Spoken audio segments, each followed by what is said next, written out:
গল্প শুনতে আমরা কম বেশি সবাই খুব ভালোবাসি।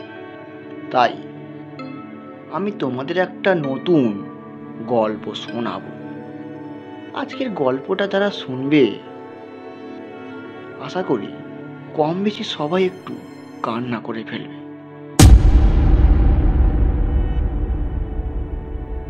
কারণ আজকের গল্পটাই পুরোটাই আলাদা রকম। চলো দেরি না করে গল্পটা শুরু করা যাক। আজকের গল্প কালা পাহাড়। সংসারে অবুজকে বুঝাইতে যাওয়ার তুল্য বিরক্তকর আর কিছু নাই। বয়স্ক অবুজ শিশুর চেয়ে অনেক বেশি বিপত্তিকর। শিশু চাঁদ চাহিলে তাহাকে চাঁদের পরিবর্তে মিষ্টান্ন দিলে সে শান্ত হইয়া যায়, আর তাহা না হইলে প্রহার করিলে সে কাঁদিতে কাঁদিতে ঘুমাইয়া পড়িয়া শান্ত হইয়া যায়। কিন্তু বয়স্ক অবুজ কিছুতেই বুঝিতে চায় না এবং ভবের মতো ভুলিতেও চায় না। যশোনানন্দ বহু যুক্তিতর্ক দিয়াও বাপকে বুঝাইতে পারিল না। অবশেষে যাহাকে বলে তিক্ত বিরক্ত হইয়া সে বলিল, তবে তুমি যা মন করে তাই করোগে, যাও দুটো হাতি কিনে আনোগে। কল্পিত হাতি কিছুটা বোধ করি শুভডাঙায় রংলালের গায়ে জল ছিটিয়া দিল। রংলাল রাগিয়া আগুন হইয়া উঠিল। সে হুঁকা টানিতেছিল।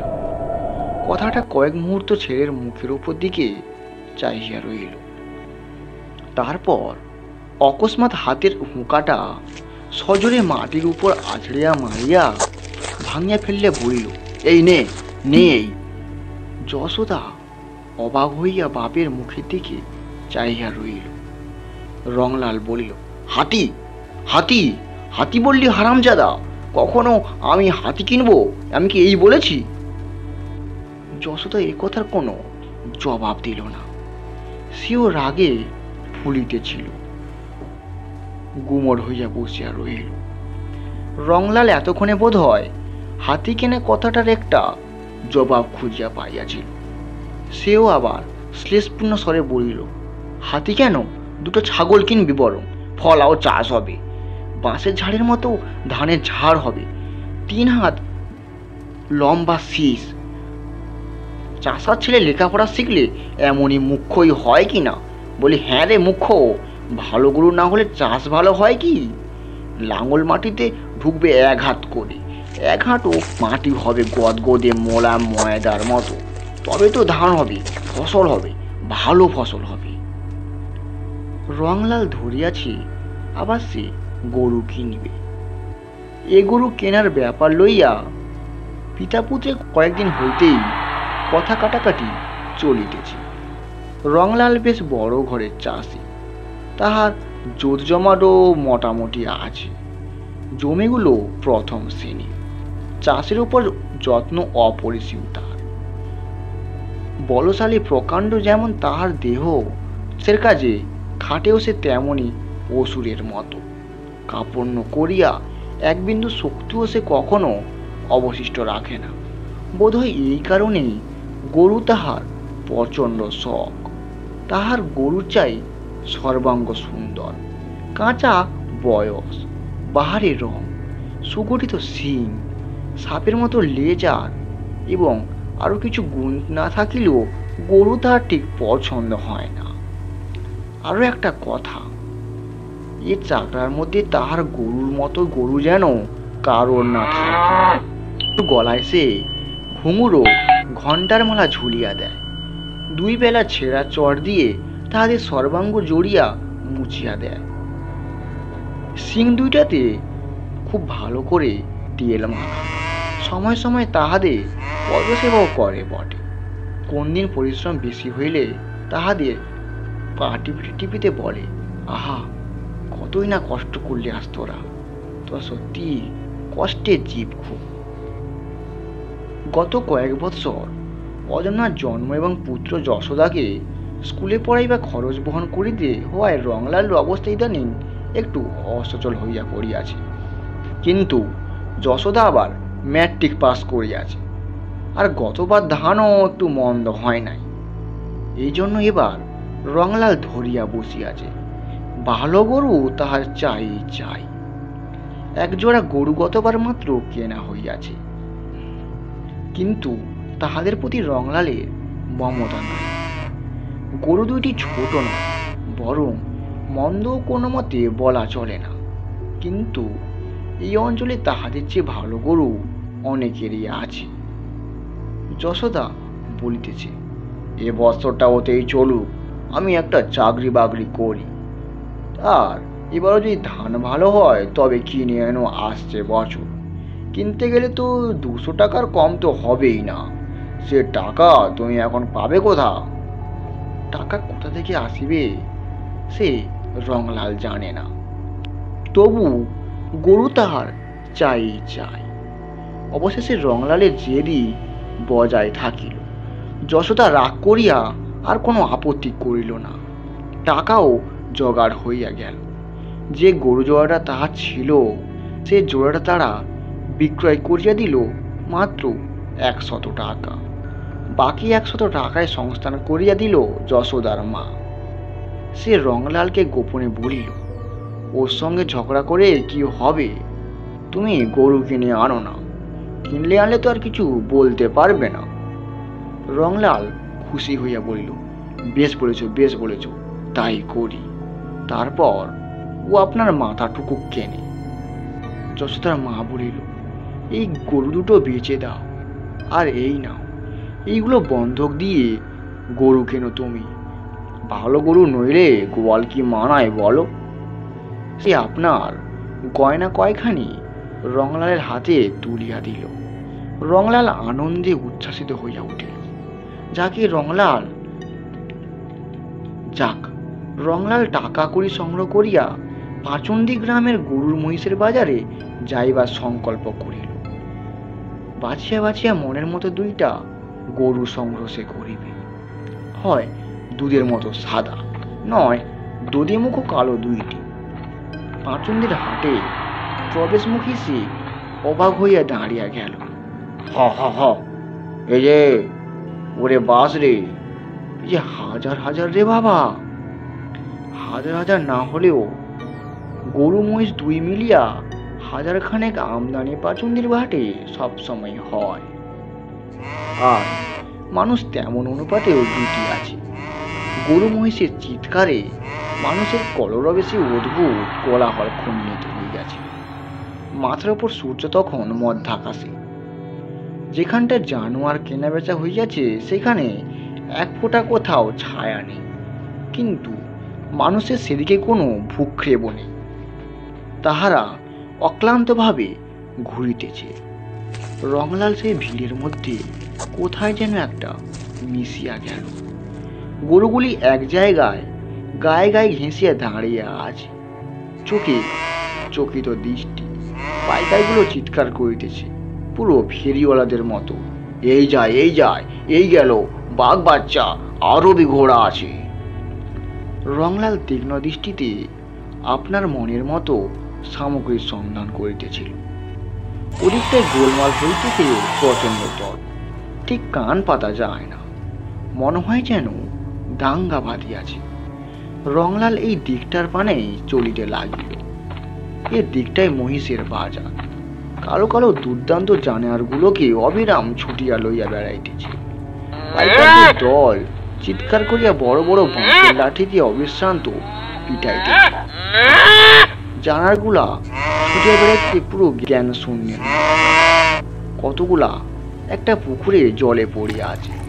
নিহাত কচি বাচ্চা হইতে বুড়ো মহিষ পর্যন্ত সবকিছুই বিক্রয়ের জন্য আনিয়াছে।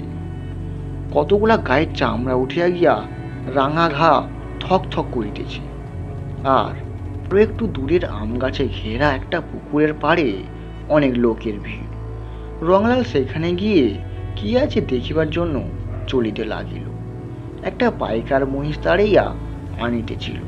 সহসা তাহার আমফলিত লাঠি গাছাটা হাত হইতে খসিয়া রংলালের কাছে আসিয়া পড়িল।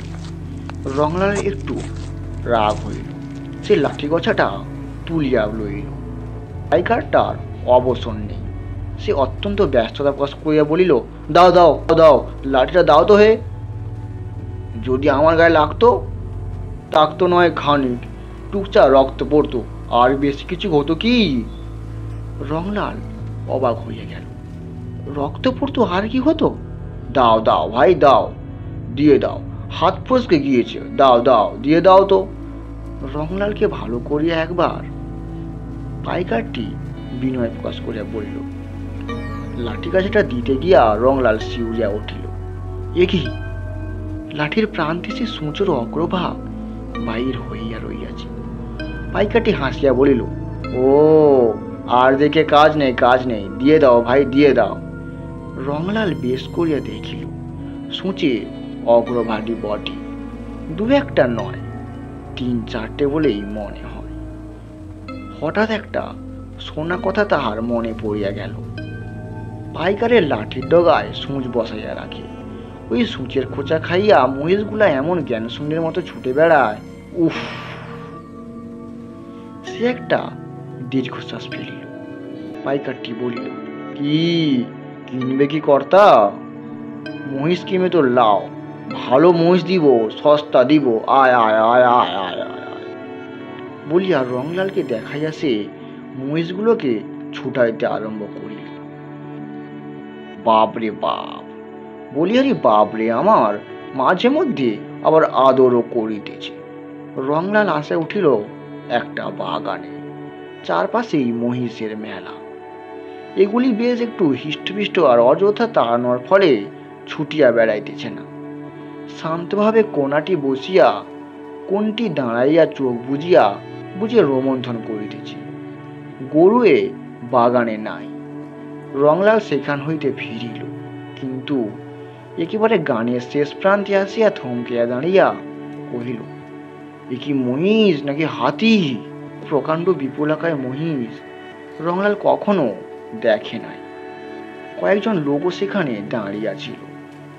একজন বলিতেছিল, ও মোষ কে লেবে বাবা, ও মোষ কে লেবে বাবা। পাইকার বলিল, এক লেবে ভাই লেবে, রাজাই জমিদারেরা তারাই নেবে, আর লেবে যার ঘরে লক্ষ্মী নাই সেই বুঝি। ঘুরছি তো 5-7টা হাট, তা দেখি কি আবার কোথায় যাব। অন্য একজন বলিল, এ মোষ, গোরস্ত নিয়ে কি করবি? এর হালের মুঠোয় ধরবে কে? আর জন্মে এখন লোক খোঁজ। পাইকার বলিল, আরে ভাই, বুদ্ধিতে মানুষ বাঘও মারছে, আর এ তো সামান্য মোষ, লাঙল বড় করলেই জানোয়ার জব্দ। এর লাঙল মাটিতে ঢুকবে পাক্কা 1.5 হাত। রংলাল তখন প্রসন্নমান দৃষ্টিতে মহিষজোড়ার দিকে তাকিয়া রইয়াছিল। বলিহারি বলিহারি অনুপাতে পাগুলি অপক্ষ পক্ষ হইতে অত্যন্ত 20 মণ পর্যন্ত হবেই স্বচ্ছন্দে। পায়ে খুঁটি দিয়া তুলিয়া লইব, কালো রং, নিষ্কের মতো কালো। সিং দুইটার ব্যবহারের সবচেয়ে বেশি, তার দুইটা কি এক ছাঁচেই ঢলিয়া গড়িয়াছে, যেমনই যমজ শিশু তার। কিন্তু দামে কি সে পারবে? আচ্ছা, দেখাই যাক। হাট ভাঙিয়া শেষ পর্যন্ত লোকটা চলিয়া থাকে, তখন দেখা যাইবে। পাইকারটা তো বলিল, 7-5টা হাটে কেউ খরিদ্দার জুটে নাই। এ কথা শুধু টাকায় নয়, সকলের চেয়ে বড় বড় কথা এই জানোয়ার দুইটির বিপুল উদার। রংলাল এই মহিষ দুটিকে কিনিয়া লইয়া ফেলিল, কিছুতেই সে প্রলোভন সম্মান করিতে পারিল না। এ ঢাকাতেই তাহারা কইল। পাইকারটি কয়েক হাট ঘুরিয়া বিরক্ত হইয়া এইখানে এসিয়াছিল। অনেকগুলো টাকা তাহারা এতদিন আবদ্ধ হইয়াছে, সে আর বলার নয়।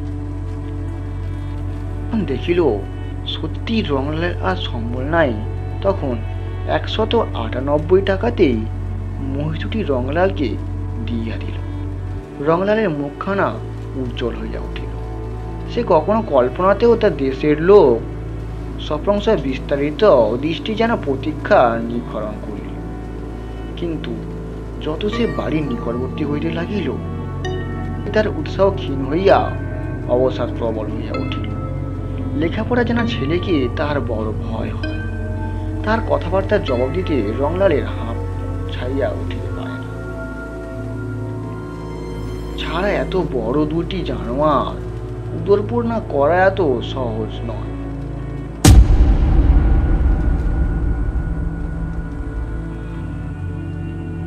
প্রথম পরিচ্ছেদ সম্পূর্ণ হয়েছে এবং গল্পটি ভালো লাগলে একটি লাইক এবং পরবর্তী গল্প শুনতে হলে একটি সাবস্ক্রাইব করতে ভুলবেন না। এবং গল্পটি কেমন লাগলো তা নিশ্চয়ই কমেন্ট করে জানাবেন এবং গল্পের দ্বিতীয় পরিচ্ছেদ শোনার জন্য চ্যানেলটি সাবস্ক্রাইব করে আমাদের সঙ্গে থাকুন। ধন্যবাদ।